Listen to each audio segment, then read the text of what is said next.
Assalamualaikum warahmatullahi wabarakatuh. Perkenalkan, nama saya Kinasih Sakanti Sumarman dengan NIM G002414. Saya berasal dari kelompok B5. Selanjutnya kita akan membahas ke kasus kedua. Ini berhubungan dengan traktus digestivus superior. Jadi dari soalnya sendiri, Brandy adalah seorang mahasiswa yang sangat gemar menghadiri acara makan bersama. Terutama di restoran dengan konsep all you can eat. Namun, pada suatu kesempatan, Randy merasa tidak nyaman karena cepat merasa kenyang padahal baru saja memulai makannya.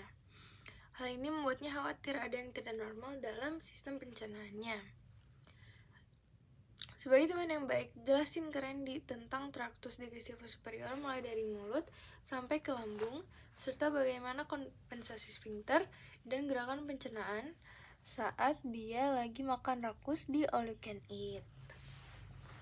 Oke, jadi mungkin pertama kita jelasin dulu aja anatomis traktus digestivus superior itu yang dari mulai cavitas oris, kemudian ke orofaring, kemudian ke esophagus, gaster, dan terakhir sampai gaster aja. Nah, oke. Jadi di cavitas oris ini dia tuh pertama-tama kita mungkin bahas dari batas-batasnya dulu.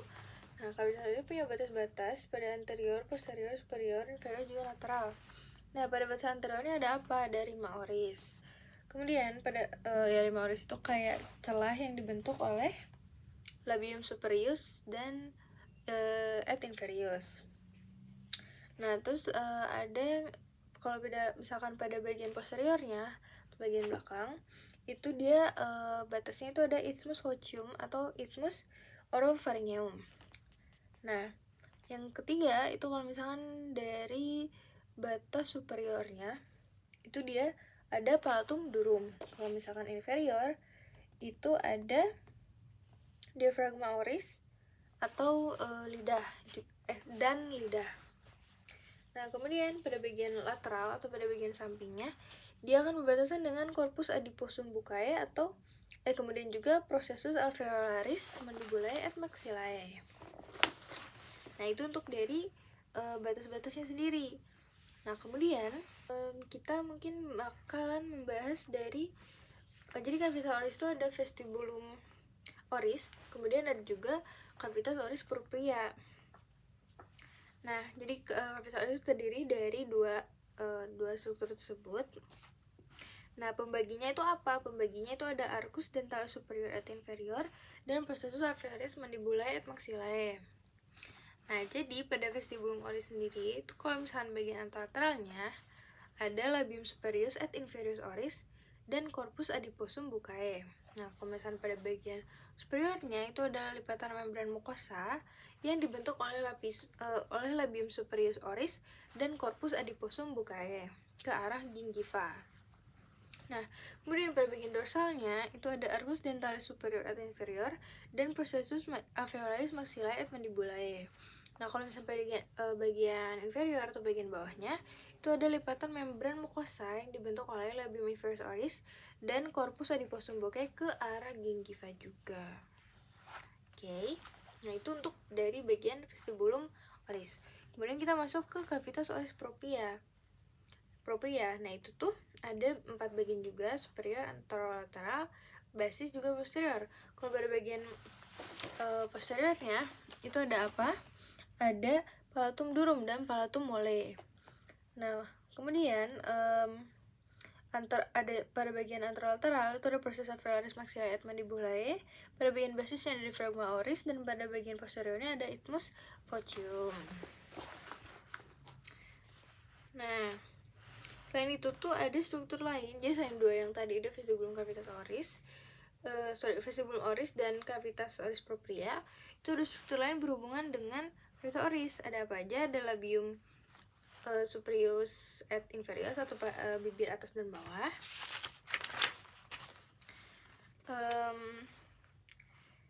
Yang mana dia itu akan diinervasi sensorik dari nervus infraorbitals itu yang superius. Kalau misalkan yang inferiusnya akan diinervasi oleh nervus mentalis. Oke.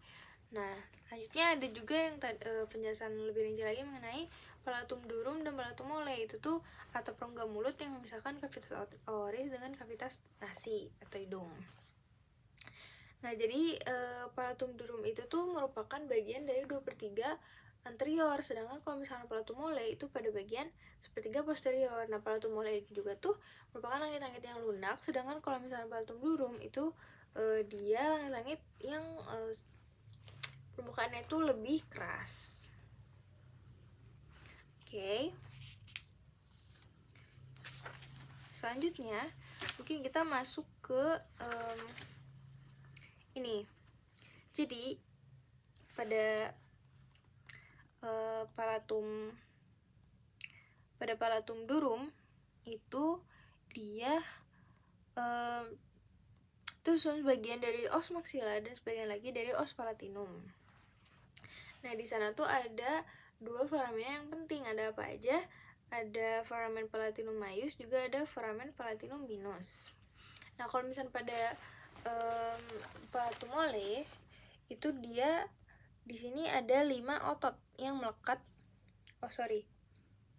Pada palatum durum ya. Pada palatum durum itu ada 5 otot yang melekat. Ada apa aja? Ada itu tuh telepup. Singkatnya telepup.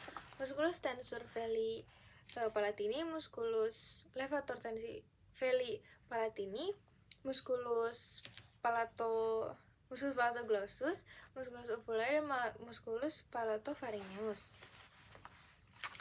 Nah, oke, kemudian selain itu ada yang dinamakan dengan lidah pada bagian mulut. Nah, pada bagian mulut ini tuh ada papila-papila. Itu ada 4 jenis papila. Yang pertama ada papila filiforms, yang kedua ada papila fungiform, yang ketiga papila volata, dan yang keempat ada papila foliata. Oke, lanjut dari mulut itu kita akan ketemu dengan gigi-gigi juga, atau yang disebut dengan dentes. Oke. Nah, dentes itu tuh atau gigi itu dibedakan jadi 3. Ada dentes incisivi, ada dentes caninus, juga ada 4. Dentes incisivi, dentes caninus, dentes premolar, dan dentes molar. Kalau misalnya dentes incisivi itu apa? Itu gigi seri. Kalau misalkan dentes caninus itu gigi taring.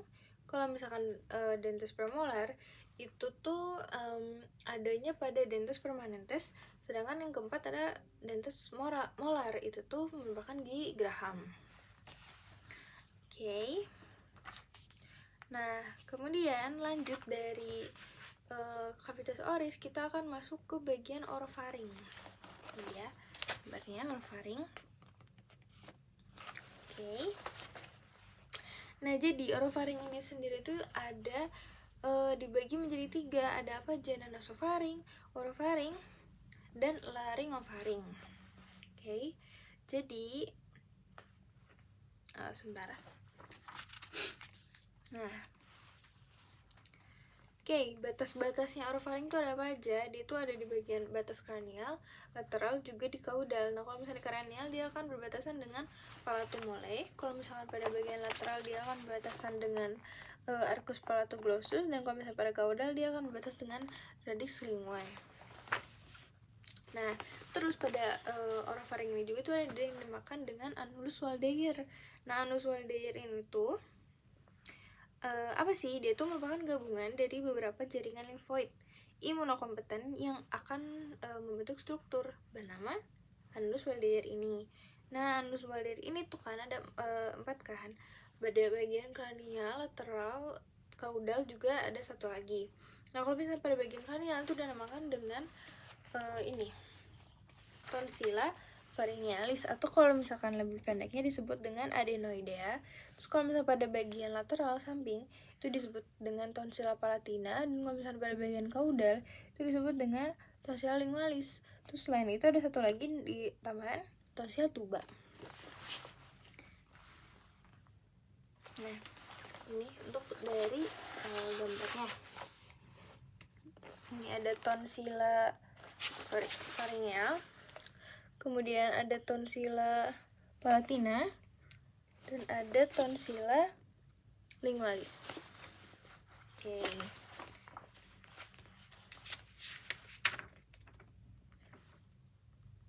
Oh iya, untuk inervasinya sendiri, motorik dan sensorik, persarafan motor dan sensorik dari orofaring itu berasal dari nervus 9 dan 10. Oke.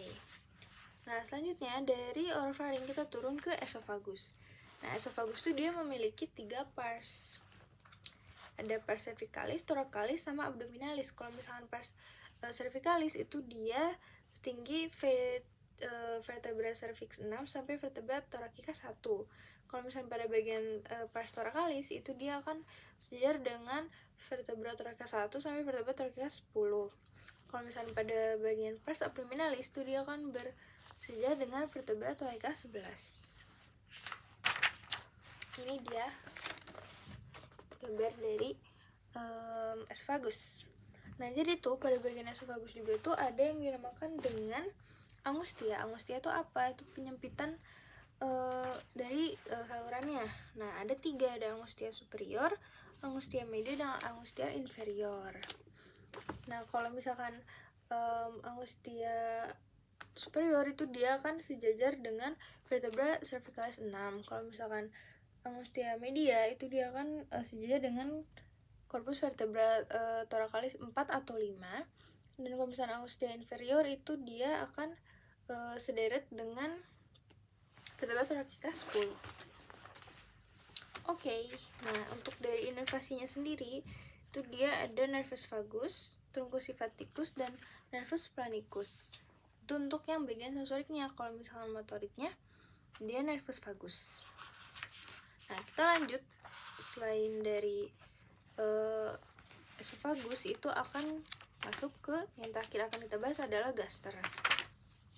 Nah, jadi gaster itu akan diberikan jadi 4 bagian. Ada pars cardiaca, ada fundus gastricum, corpus gastricum, sama ada pars pylorica.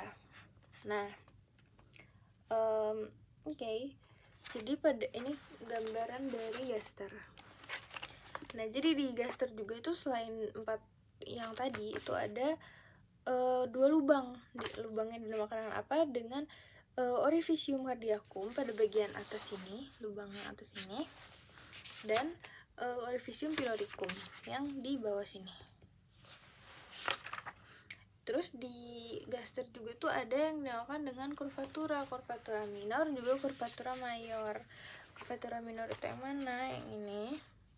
Dan curvatura mayor itu yang ini. Nah, dia tuh apa ya? Ada juga omentum minus, juga ada omentum maius. Oke. Jadi untuk omentum minus sendiri itu dia ada 2 ligamentum, ada ligamentum hepatoduodenal dan ligamentum gastrohepaticum. Kalau misalnya pada omentum maius itu ada 4 ligamentumnya. Ada apa aja? Ada ligamentum gastrocolica, ligamentum gastrovenica, ligamentum gastrolienal, dan ligamentum splenorenal. Oke. Dan untuk dari dinding gaster sendiri itu dari luar ke dalam ada 4 lapisannya. Ada tunica serosa, tunica muscularis, tunica submucosa, dan ada tunica mucosa. Nah, mungkin itu dari penjelasan mengenai anatomi traktus digestivus superior, mulai dari mulut sampai ke lambung. Nah, sekarang gimana kompensasi sphincter dan gerakan pencernaan saat dia makan rakus di all you can eat. Jadi kan tadi disebutkan jadi sebentar. Saat makanan berjalan turun melalui esofagus, ujung otot dari esofagus yang sedang peristaltik akan berrelaksasi sehingga makanan dapat masuk ke gaster. Nah, kontraksi tonic sphincter ini mencegah isi lambung mengalami regurgitasi ke dalam esofagus.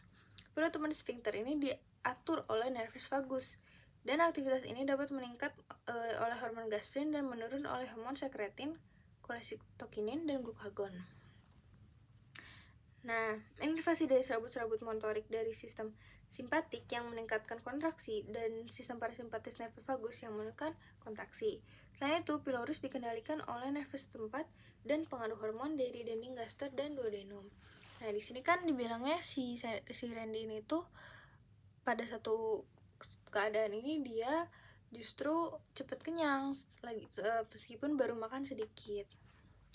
Nah, jadi apa yang kemungkinan terjadi dengan Randy itu apa yang kemungkinan terjadi pada Randy itu mungkin dia ada gangguan pada saraf parasimpatiknya alias pada nervus vagusnya yang harusnya sistem parasimpatis nervus vagus itu dia akan menurunkan kontraksi, tapi kalau misalnya dia terganggu dia akan terus-terusan kontraksi atau si sphincternya itu akan terus-terus tertutup, jadi makanan yang masuk itu nggak akan nyampe ke duodenum. Karena makanan yang masuk itu nggak nyampe ke duodenum, akhirnya dia akan cepat kenyang meskipun dia baru makan sedikit, gitu.